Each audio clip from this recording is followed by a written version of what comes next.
Tenemos un panel hoy que voy a introducir mis colegas. Yo soy Candace Smith, soy gerente financiera de Microvest, una administradora de fondos. Tenemos también a Manuel Alegre, el gerente gerente regional aquí en México para SureBank International. Mi colega Lauren Burnhill, que es gerente de One Planet Investments. Keely Stevenson, ejecutiva de inversiones de Bamboo Finance. Y Jorge Castillo, gerente general de Pyme Capital, otro administrador de fondos de riesgo. Creo que con este panel tenemos entre nosotros, yo diría, 7, 8, 9 décadas de experiencia en hacer inversión. No voy a calcular por persona, pero en conjunto. Y también en conjunto realmente mucha experiencia en vivir este desafío de cómo realmente balancear esos dos temas.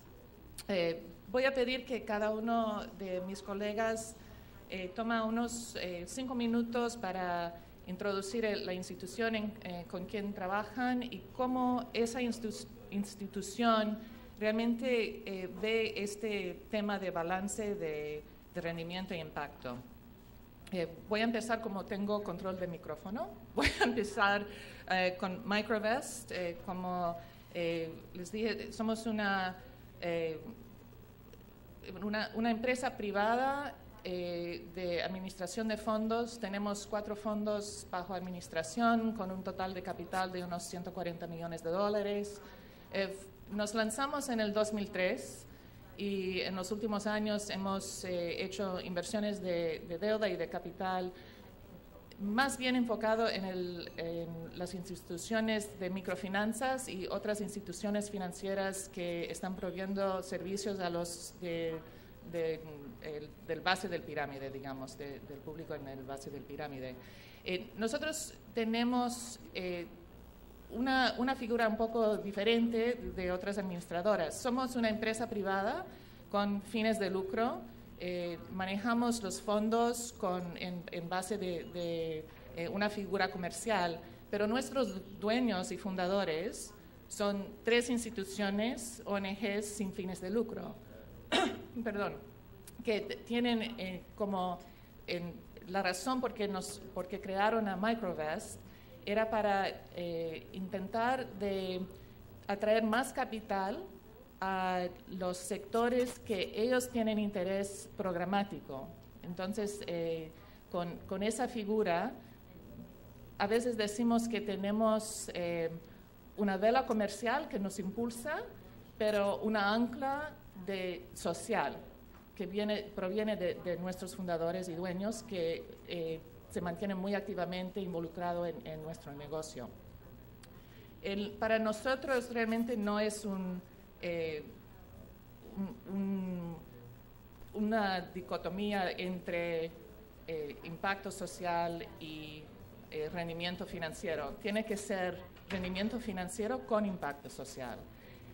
Los fondos que manejamos, cada uno tiene un objetivo un poco diferente, apunta a diferentes tipos de empresas y tiene inversores diferentes, con diferente figura. Entonces, instituciones más institucionales o otros que tienen más interés en impacto social. Entonces, lo que nosotros manejamos, ese balance un poco diferente para cada uno de los fondos. Y es importante, para nosotros es importante de tener muy claras perspectivas de cuáles son los objetivos de nuestros inversores, y nos hace mucho más fácil entonces llegar a ese balance. Entonces con eso voy a pasar la palabra a Keely Stevenson, si podemos, si nos puede hablar un poco de Bamboo Finance y también de cómo ven este desafío. Gracias. Forgive me, I'm going to speak in English, if you will allow me, and thank you for the opportunity to be here this morning and with this great group of people. I am with Bamboo Finance, and Bamboo Finance is an investment firm that's focused on specializing in the financing of social entrepreneurship. What we have done is created a private equity fund based in Luxembourg that invests globally in ventures that improve the quality of life for low-income communities. So we do this through direct equity investments. We've raised $50 million and invested directly in businesses globally in a variety of different industries. So usually focusing on goods and services to low-income communities such as healthcare, affordable energy, water resources, housing, education, etc. We're a part of a larger group, called Blue Orchard. Blue Orchard has $1.3 billion invested globally in microfinance institutions. And as the founder of Blue Orchard began to look at other opportunities and saying low-income communities need more than just access to credits to start small businesses, they need other services like education for their children, water and healthy clinics, etc. So that's really where Bamboo Finance got started. We started 3 years ago. We were able to attract investors with an interest first in the social impact, but who are clearly also interested in financial returns. So we really approach our work from a philosophy of both the social value creation as well as the economic or financial value creation, which means that as we look at potential investment opportunities, and we have 12 now in our portfolio, the first thing we look at is actually, okay, is there a direct impact positively improving the life of a low-income community? In each sector, that may be different. So, for example, one of our energy investments is supporting vaccines in the cold chain for vaccines in a very rural community. And this investment has actually had an impact of where the vaccine coverage rate among communities that have access to vaccines went from 58% up to 96%, basically by providing energy into this distribution channel, and now going into and supporting the energy needs of rural communities for cooking, etc. So we look quite closely first at the social impact, and then we look at the commercial return. And why is that? The philosophy really is that there are these huge social problems in the world that we absolutely need to address. And currently, philanthropic and government and private sector are not enough, and clearly the resources are not being deployed because the problems are growing bigger. And so there's the amazing entrepreneurs, impact entrepreneurs, social entrepreneurs, others who are designing these businesses where the business model intrinsically creates the social value. So the financial return and the social return are intrinsically linked. And those are the opportunities that we look for around the world. Give you one example that many of you may have seen yesterday. Here in Mexico, we've invested in FINAE, which is led by the entrepreneur Francisco Vizcaya.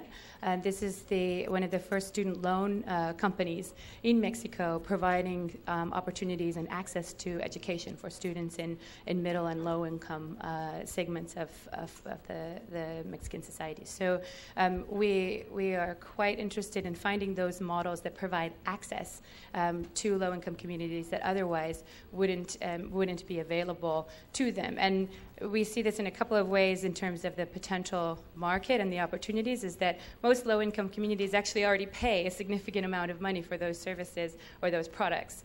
And so the real innovators and entrepreneurs out there, like Francisco and others in our portfolio, are finding ways to innovate on the business model and actually improve the way that those services are delivered or distributed, or the financing that people have to access those. And those are the innovations that we're investing in around the world. And I speak briefly about a couple of things that we do to kind of safeguard the social mission. One of the things that we have done in the past is simply one of the ways we do this is vetting the entrepreneur. Are they really dedicated to making sure the social mission is aligned with the financial value creation of the company and committed to that? But beyond the entrepreneur and the business model, we look at, okay, within the contract of the financing that we have as shareholders, are there certain covenants, et cetera, that we can put in that allow for maybe a certain number of students must be in a level of low income of the low-income market. We've been able to think through, okay, maybe we're with these companies 5-7 years, and then they're acquired by someone else, and that's for us a success, that if we can attract larger institutions to serve these markets in efficient ways, for us that's quite successful. So we think in that way, though, if we are no longer shareholders, we may not have the same control over safeguarding the social mission. So in the case of the energy company that I mentioned, what we've done is actually created long-term contracts with those clinics in the rural areas and the Ministry of Health that last beyond our shareholding, so that the company actually has the legal obligation to service those clinics, et cetera. So if the company is acquired and we're no longer the shareholders, that obligation is still safeguarded for the social mission. Just one other example is that we invested in a healthcare company that provides a prepaid service. It's basically around $10 a month that a person who is working in retail or agricultural manufacturing, kind of low-wage labor, can prepay for healthcare services, which include unlimited primary care, so going to the doctor as many times as you wish, pharmaceuticals, so including acute and chronic, so things like diabetes or HIV treatment, as well as dentistry and optometry. So for this company, it's a very large group of companies serving middle-income people primarily, and now have put on another 5,000 people for this product that we're talking about that we invested in to grow into the low-income market. We were able to structure a put option to say if in the future our capital, they would like to use and grow in a way that's not aligned with the social mission we intended, which is serving low-income people. And we have the option to exercise the put option, get our capital back, so that they can then go in the direction that they need to and want to, and that may be best for the business. But we're still then safeguarding the interests of our own investors who want to have that used for low-income communities. So that gives you a bit of a flavor of what we're doing. Our investors are primarily European and Middle Eastern,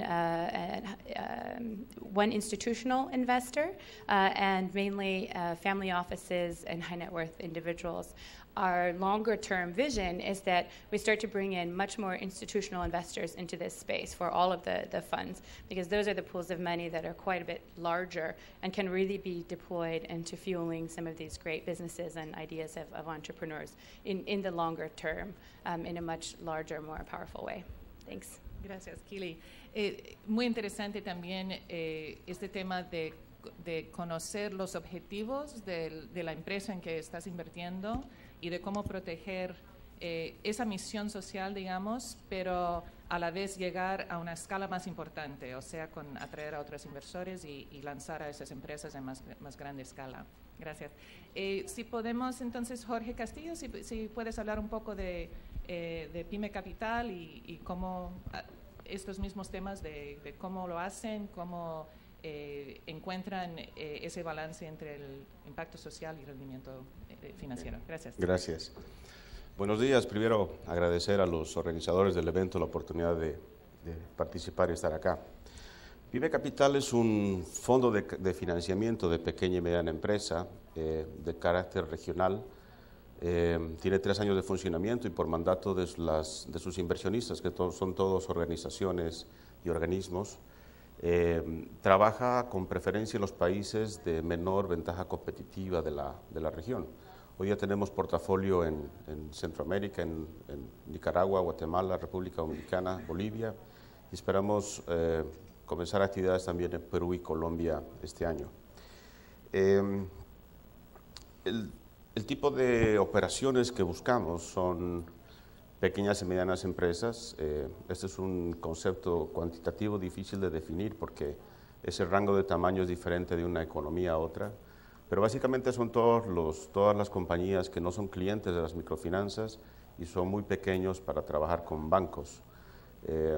Están en un rango muy amplio de ventas, desde los $600,000 probablemente hasta los 10 o 12 millones. Las operaciones nuestras están en el rango de $100,000 hasta $1 millón.